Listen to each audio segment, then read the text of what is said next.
They toasted to their new wealth, literally over the dead body of the man that they had just murdered.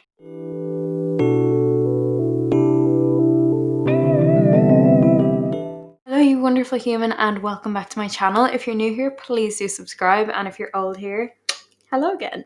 My name's Kate Philpott. This is Sandy. She's on my lap right now. She wanted to sit on my lap because it's particularly cold today and she was kind of shivering, so. This case was requested by Daisy Cruz, so thank you so much for the request. For anyone else that would like to request a case, I do have a case suggestion form in the description box.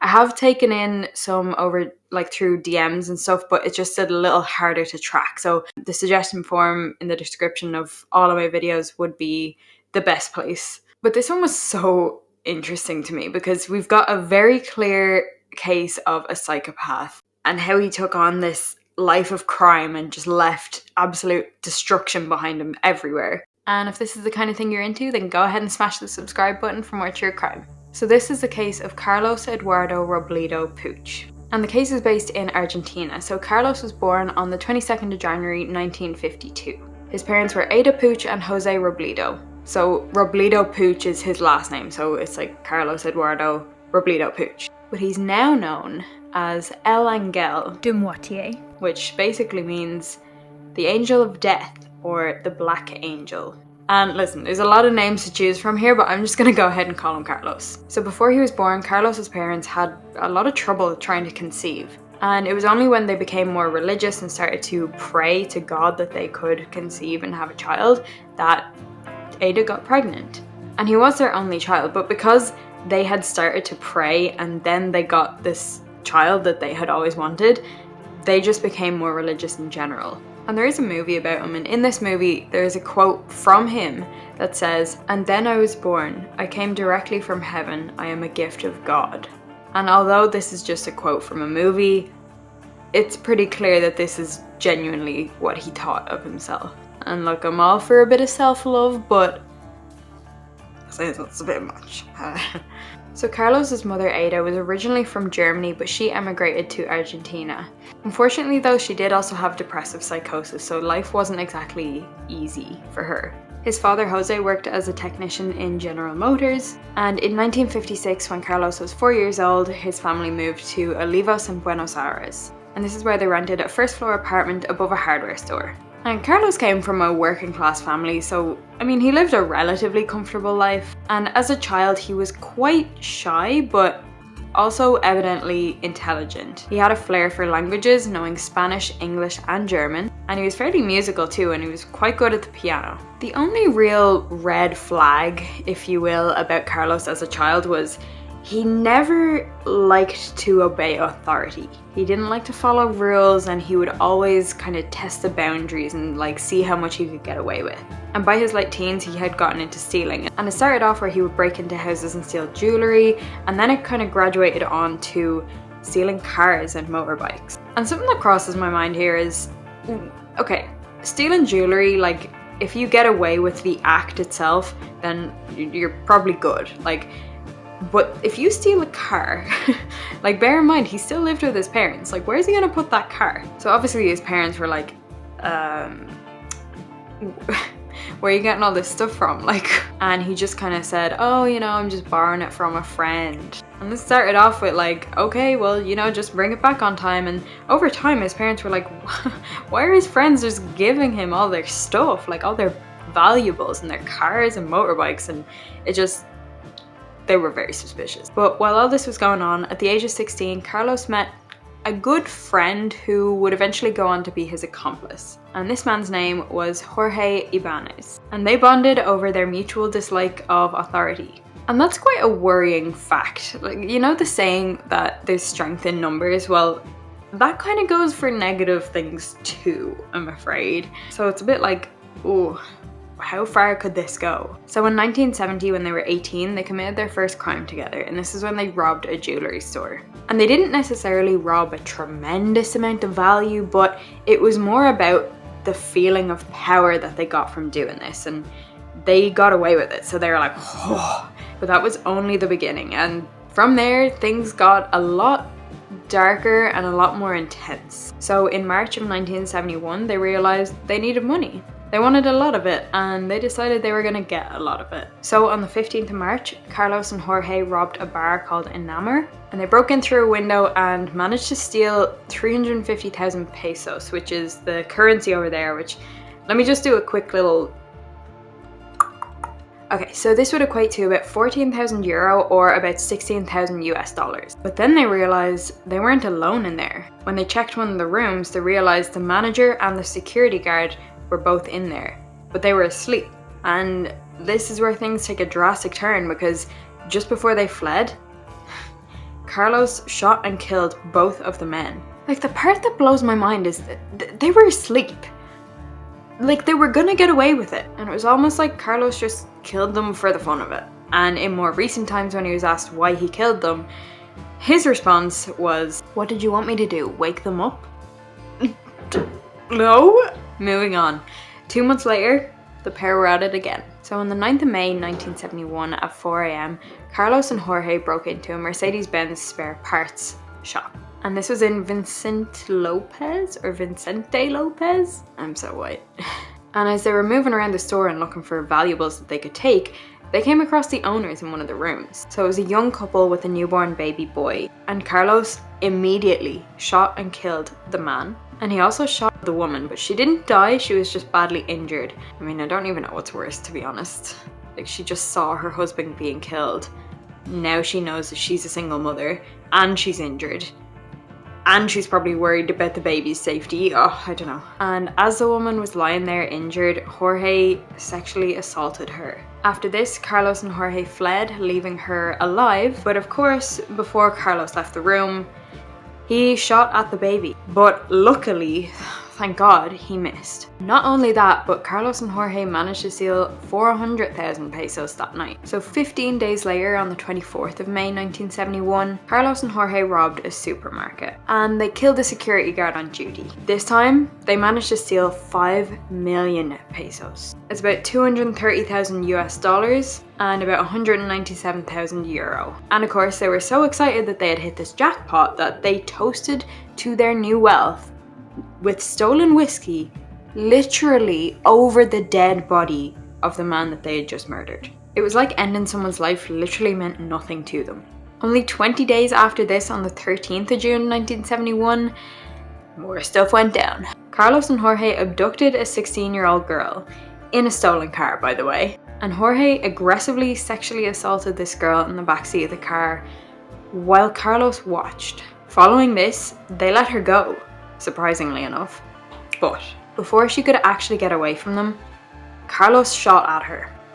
He shot her in the back, not once, not twice, but 5 times. And of course, she died at the scene. On the 24th of June, 11 days later, they essentially repeated the exact same crime in the exact same location. In this case though, it was a 23-year-old woman. Not that it makes it any better, but so Jorge sexually assaulted her, and this one actually knew karate, so it was harder for them to kind of have that control over her, but he still managed to sexually assault her, so they let her free. And while she was running away, Carlos turned and shot at her back. Not once, not twice, not 5 times, 7 times. And let's just kind of revisit the money situation. If you steal that amount of money, where are you putting that? You can't put it in a bank or anything, because that's gonna raise a lot of suspicion. So I'm not exactly sure where they stored it, but they essentially spent it all on alcohol and prostitutes.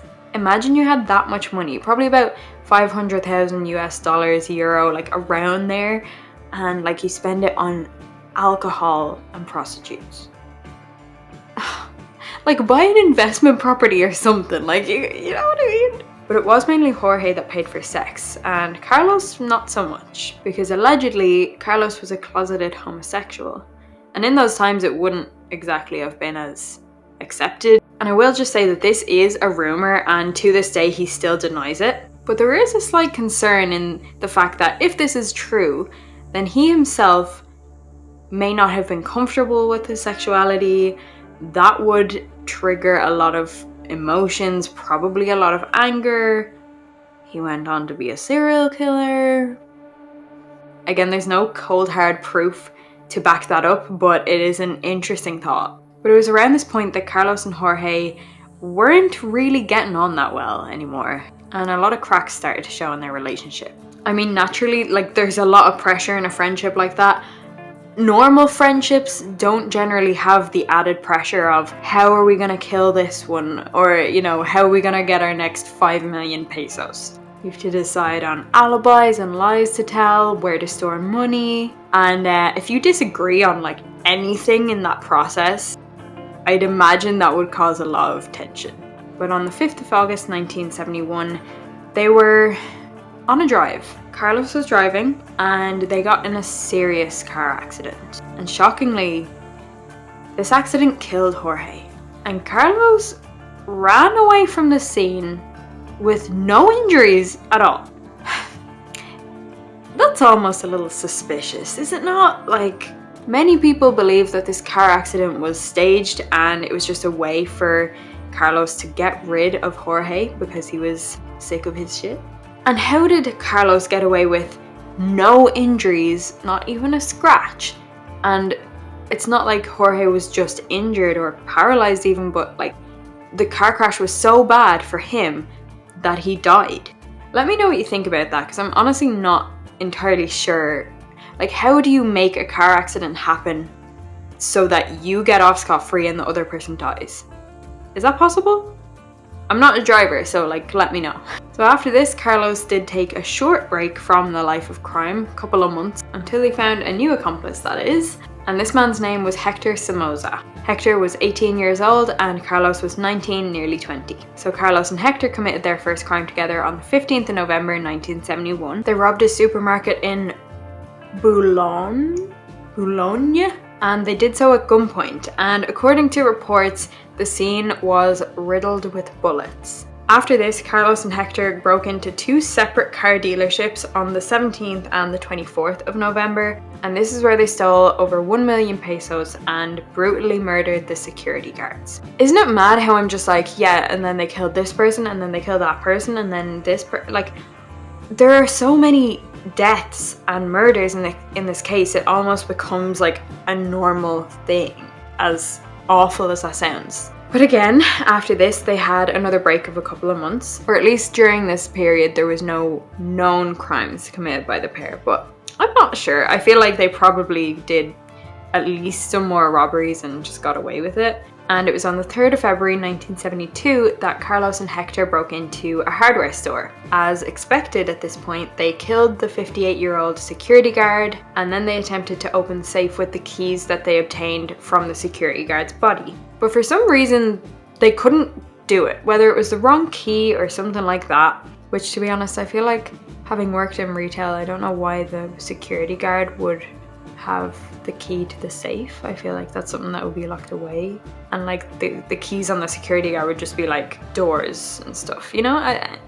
Then there's a massive twist, and Carlos shoots and kills Hector.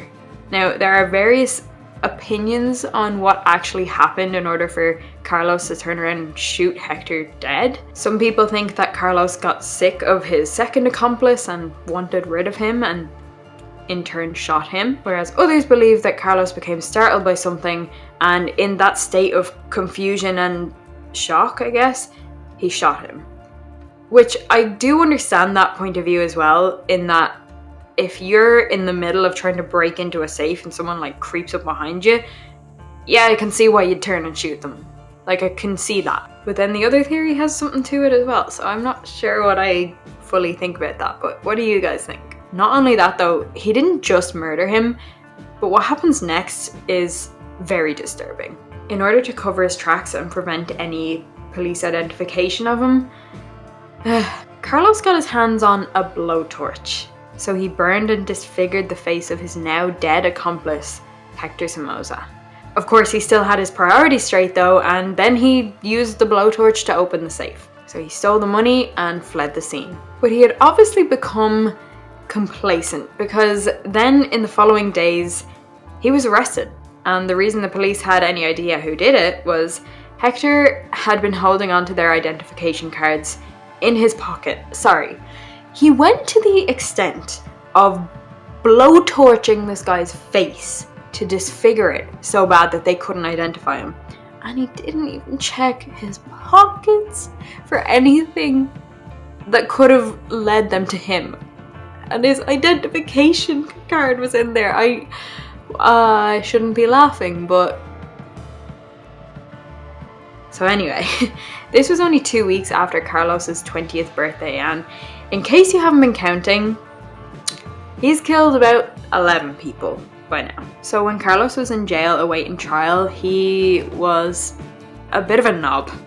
He would misbehave, his cell was unhygienic, which I'm not sure I want to even know exactly what that means. And he was quite manipulative of those around him. Wait, say hi to everyone.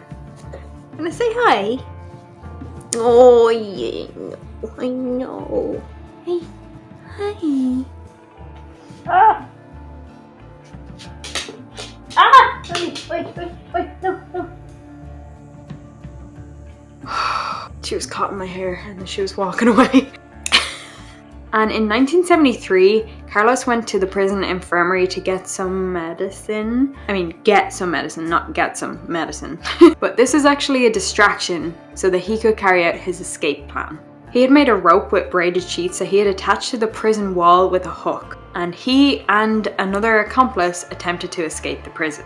And fortunately for them on this day, it was actually quite foggy. So it was a lot more difficult for the prison guards to see them, and it took them a lot more time to see them. However, the prison guards did end up spotting them and they opened fire. Somehow, Carlos had made it out scot-free, not even a single injury, bullet wound, anything, but his accomplice did not.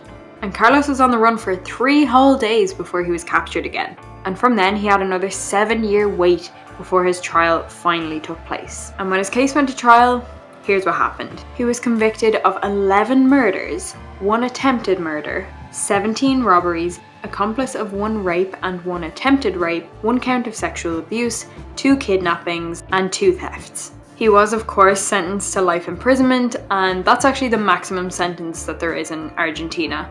And he was transferred to a high-security prison in Sierra Chica. But interestingly enough, one of the things he said to the court when he was allowed to make a statement was, "Someday I'm gonna get out and kill you all." So, to say he showed no remorse would be an understatement. And he had been examined by a psychiatrist, and this psychiatrist essentially said, yeah, look, he's got no excuse really. He comes from a legitimate background, it was hygienic, it was clean, his parents were good people, there's no mental illness, there's no nothing. He's just a psychopath. Obviously he said this in more formal terms though. So in July of the year 2000, Carlos became eligible for parole. But he actually didn't even submit a request, which I've literally never heard of that happening. But in May of 2008, at the age of 56, he did submit an application to be released. However, after reviewing his psychiatric records and psychological stuff, the judge of course denied his parole, considering him to be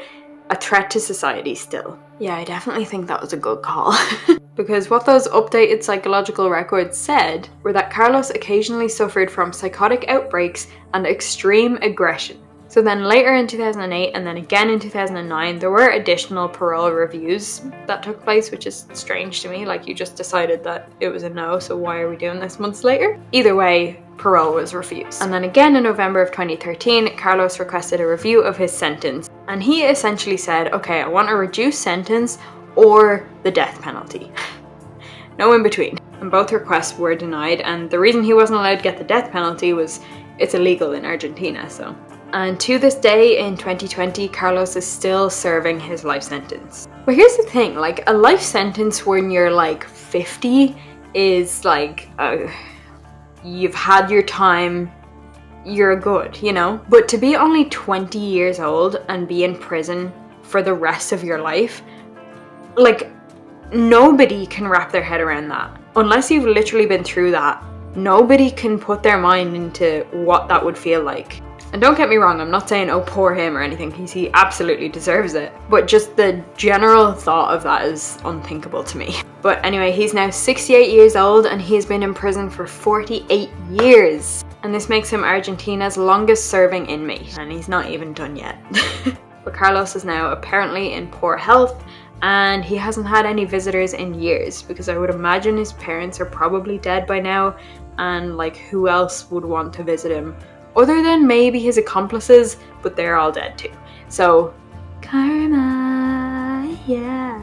His only recreational activity now is playing chess with other inmates. So like I mentioned earlier in the video, there is a movie about him and it's called El Angel, but Carlos is actually very angry about the movie and how he was portrayed. I haven't seen it, I've only seen the first 15 minutes, which not a lot happens in, but apparently he is portrayed as a homosexual, like without a doubt. That's what I've read, and it insinuates homosexuality between him and each of his accomplices. And he is so pissed. And he also takes responsibility for all of the crimes except the murders. So he claims to have never murdered anyone, never shot anyone. He's probably blaming it on his accomplices. Fair enough. But then what about Hector?